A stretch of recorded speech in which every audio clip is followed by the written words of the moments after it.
Public interest में अवैध खनन माफिया की देशव्यापी मुहिम में आज पड़ताल सियासी तौर पर सबसे बड़े राज्य उत्तर प्रदेश में होगी, लेकिन हमारे कल के खुलासे पर पंजाब में बहुत बड़ा एक्शन हुआ है। पहले उसकी जानकारी देते हैं। 6000 करोड़ रुपए के अंतर्राष्ट्रीय ड्रग्स रैकेट के सरगना जगदीश भोला की जमीन इन्फोर्समेंट डायरेक्टरेट ने जब्त की थी और खनन माफिया कई दिनों से वहां पर अवैध खनन कर रहा था। पंजाब के अनंतपुर साहिब की यह खबर थी। कल रात पब्लिक इंटरेस्ट में हमने आपको यह खबर दिखाई। हम ये दिखाना चाहते थे कि इतनी बड़ी एजेंसी की अटैच की गई जमीन भी खनन माफिया से बच नहीं पाई है। ना सरकार को पता था और ना ही ईडी को। पब्लिक इंटरेस्ट में यह खबर दिखाए जाने के बाद आज पंजाब सरकार में जबरदस्त हलचल रही।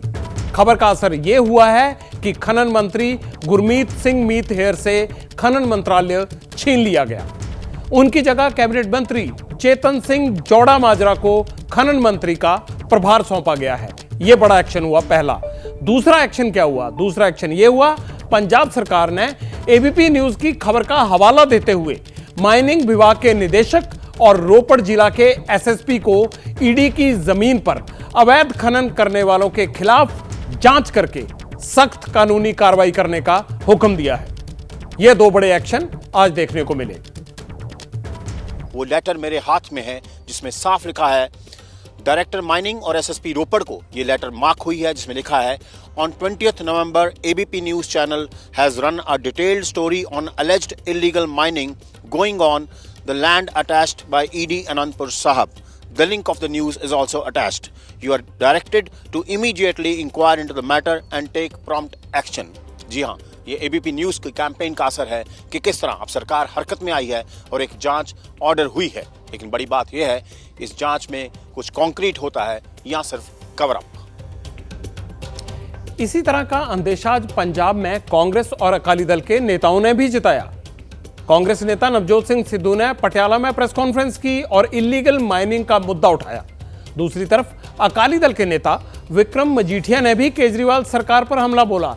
दोनों ने इलीगल माइनिंग के लिए मसले की पूरी जांच सीबीआई को सौंपने की मांग उठाई। तुम फेल हो, तुमने इलीगल माइनिंग को कर्टेल नहीं किया। ये सरकार की सरपरस्ती में चल रहा है। ये कोई पिन तो है नहीं कि जेब में डाल के चल दिए। हजारों टिप्पर जा रहे हैं, पहाड़ों को खोद के साफ कर दिया। उसके बाद जमीन से 30 फुट नीचे चले गए। इतना नीचे चले गए कि जमीन का पानी बाहर आ गया। जो ये कह के आए थे कि हम माइनिंग कॉर्पोरेशन बनाएं, हम शराब की कॉर्पोरेशन। शराब की चोरी तो पकड़ी गई, अब दर दर भटक रहे हैं, भाग रहे हैं। ये उससे भी बड़ी चोरी। बहुत सी सरकारें माइनिंग पे गिरी। 40-40 फुट के गड्ढे हो गए हैं। ईडी अटैच प्रॉपर्टीज में काम अब शुरू हो गया है। बॉर्डर को कॉम्प्रोमाइज करा जा रहा है। ये पैसे आम आदमी पार्टी अपनी इलेक्शन फंडिंग के लिए, चाहे वो गुजरात था, चाहे वो हिमाचल था, चाहे वो आज वो 5 स्टेट चल रहे हैं, ये इनके लिए एक सोर्स ऑफ फंडिंग बन गया। सारे पंजाब में हर डिस्ट्रिक्ट में ये इलीगल माइनिंग बड़े पद्धर पे हो रही है। और मेरे पास ये खबर है कि ये जो रोपड़ एरिया में ये जो एसएसपी साहब बदले गए हैं, ये 30-30 लाख 20-20 लाख रुपए एक दिन की इनको कलेक्शन हो रही थी। आज इनकी इंक्वायरी हो जाए, मैं आपको लिख के देने के लिए तैयार हूं दावे से। जब इंक्वायरी होगी इतना कुछ सामने आएगा और ये तार सीधे ऊपर तक जुड़ी होंगी, आपके सामने आ जाए। हमारे पंजाब ब्यूरो से असीम बस्सी और सचिन कुमार ने यह ग्राउंड रिपोर्ट की थी। बहुत शानदार काम था दोनों का। मकसद कोई एक राज्य या एक सरकार नहीं है। पब्लिक इंटरेस्ट में हमने देशव्यापी मुहिम शुरू की है खनन माफिया के खिलाफ। एक एक करके सभी राज्यों में इसकी पड़ताल होगी और हम सरकारों से ये उम्मीद करते हैं कि अगर पब्लिक इंटरेस्ट में उनको रिपोर्ट सही लगे तो खनन माफिया के खिलाफ उसी तरह से सख्त कार्रवाई करें जैसे पंजाब में हुई है।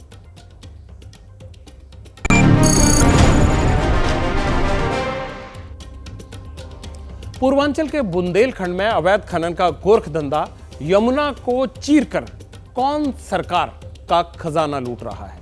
जालौन में ऑपरेशन पीला सोना, कैमरे का सच पूरा हम आपके सामने दिखाएंगे।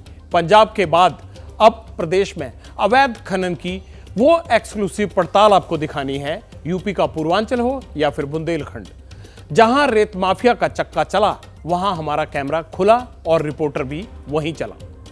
सिस्टम की नाक के नीचे यूपी में खनन माफिया कितना एक्टिव है। नदियों का पेट चीरकर, नियमों की धज्जियां उड़ाकर कहां कहां खनन हो रहा है उत्तर प्रदेश में। किसानों की खेती वाली जमीन पर माफिया के कहां ट्रक दौड़ाए और तमाम शिकायतों के बावजूद कार्रवाई क्यों नहीं हुई। आज योगी सरकार को हमारी ये रिपोर्ट जरूर देखनी चाहिए, तभी उन्हें पता चलेगा कि जो विभाग उनके पास है ग्राउंड पर उसकी असलियत क्या है, उनके अफसर काम कैसा कर रहे हैं।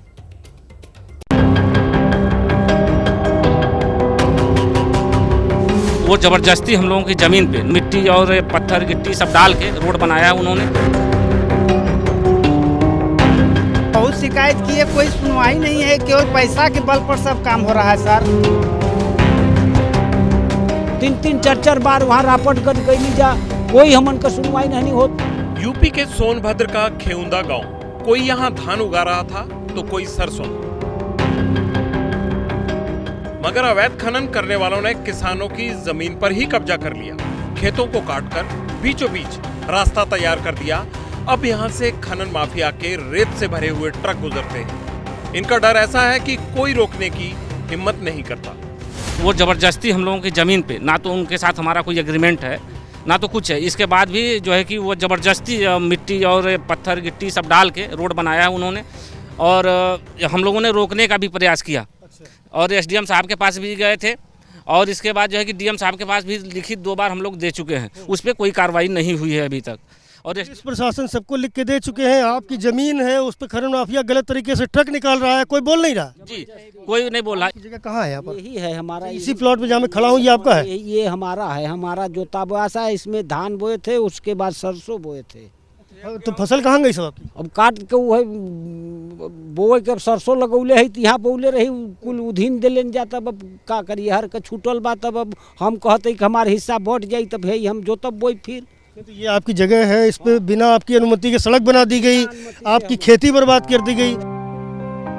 दयाशंकर सिंह हो या फिर पाल सिंह, सबका दुख दर्द एक सा है। जब आंखों के सामने खेती वाली जमीन पर कब्जा हो जाए तो पेट कैसे भरेगा, घर कैसे चलेगा। सवाल ये भी है कि क्या सोनभद्र में खनन माफिया बेलगाम है। जिला प्रशासन ने आखिर किया क्या। लोगों ने शिकायत किया, फिर क्या हुआ? बहुत शिकायत की है, कोई सुनवाई नहीं है, केवल पैसा के बल पर सब काम हो रहा है सर। लेखपाल पटवारी सब ले दे के फरार हैं एकदम। हाँ, ये पैसा के बल पर काम। ये अवैध खनन करके ले जा रहा है, सामने ट्रक गुजर रहा, देखिए ये अवैध खनन करके ले जा रहा है। इसको देखने कोई नहीं आता है? नहीं आता है सर, कोई नहीं देखने आता। आते हैं तो पैसा लेकर चले जाते हैं जी। हाँ, तो हमन का कोई सुनवाई नहीं हो, तो हमन 3-3 4-4 बार वहाँ रापट कर गई जा, कोई हमन का सुनवाई नहीं हो तो बरा गई जा। खनन माफिया की घुसपैठ सिर्फ खेती वाली जमीन पर ही नहीं बल्कि नदियों के अंदर तक हो चुकी है। नियम है कि नदी किनारे सिर्फ 3 फीट तक खनन हो सकता है। हैवी मशीन और पंपिंग सेट लगाने की इजाजत नहीं है। मगर यहाँ तो नदियों का पेट चीरने वाली इलीगल माइनिंग हो रही है, वो भी 50-50 फीट अंदर तक। यहाँ पर जो बोट लगाई गई उसके जरिए काफ़ी गहराई तक आप देख सकते हैं, साफ तौर पर जो बालू है उसका खनन किया जा रहा है जो नियमानुसार अवैध है। और लगातार एक के बाद एक कतार लगी है यहाँ पर ट्रकों की।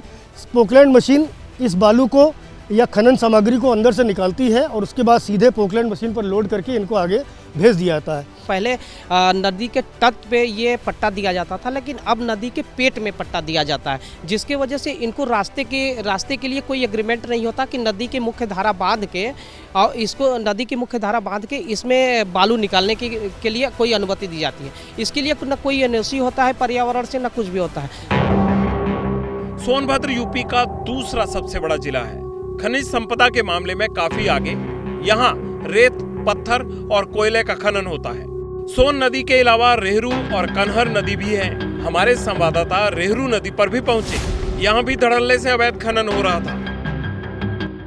जो पोकलैंड मशीनें होंगी वो नदी के बीच में काम नहीं करेंगी, लेकिन दूर देखिए वो पोकलैंड मशीन जो चल रही है वो नदी के बीच में खनन कर रही है। तो इस तरह से यहाँ लगातार अवैध खनन जारी है। सरकारी आंकड़ों में तो सारी स्थितियाँ बेहतर हैं, कोई समस्या नहीं है, बिल्कुल खनन जो है वो नियमानुसार तरीके से किया जा रहा है।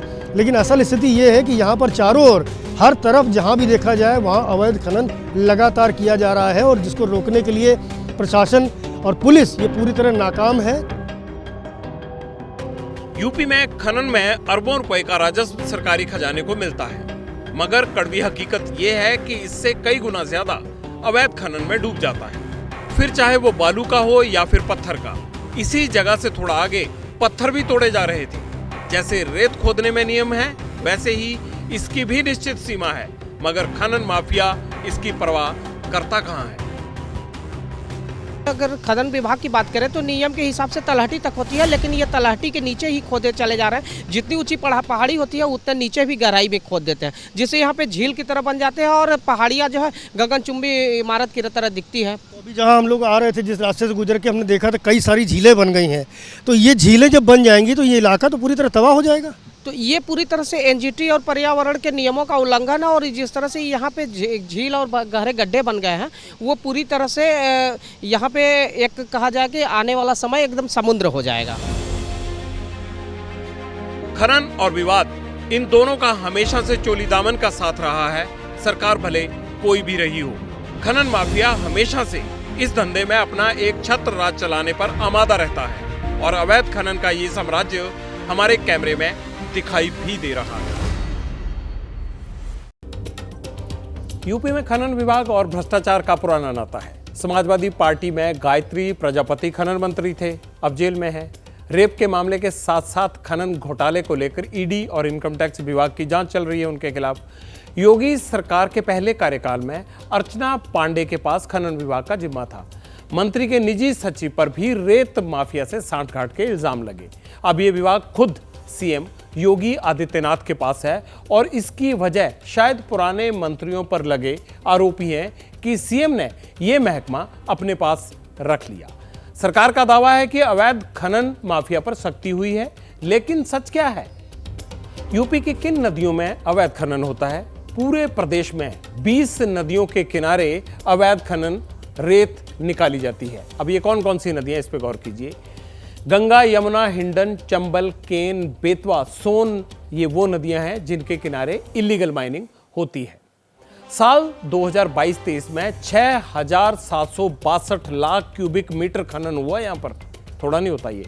यूपी सरकार को इससे 3,367 करोड़ रुपए का रेवेन्यू मिला, मगर यूपी में अवैध खनन का कारोबार 60 से 70 हजार करोड़ रुपए का है, यानी राजस्व को हजारों करोड़ रुपए का चूना लगता है। अकेले एनसीआर रीजन की अगर बात करें तो ये धंधा करीब 22,000 करोड़ का है। एनसीआर मतलब दिल्ली से बगल में सटे हुए जो यूपी के इलाके हैं। अप्रैल 2022 से फरवरी 2023 तक अवैध खनन से जुड़ी घटनाओं में कितने लोग मरे? 46। 2012 से 2014 के बीच 4,000 करोड़ के खनन घोटाले का सीबीआई ने खुलासा किया। वैसे यूपी में आईएएस अफसर दुर्गा शक्ति नागपाल ने सैंड माफिया के खिलाफ मुहिम छेड़ी है। अभी तक अवैध खनन वालों को 500 करोड़ की चोट पहुंचा चुकी हैं, लेकिन शायद ये नाकाफी है, क्योंकि अवैध खनन का गोरखधंधा बहुत बड़ा है।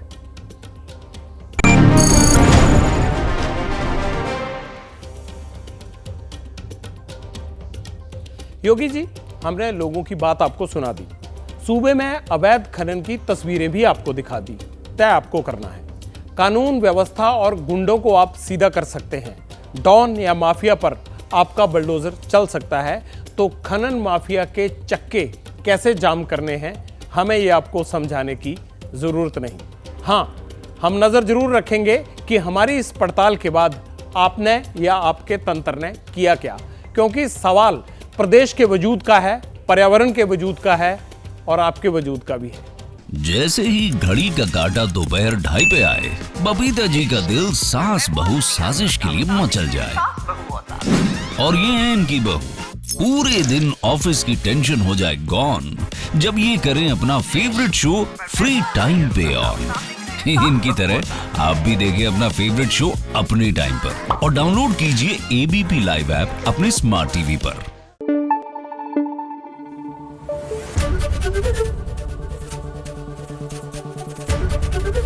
एबीपी न्यूज आपको रखे आगे।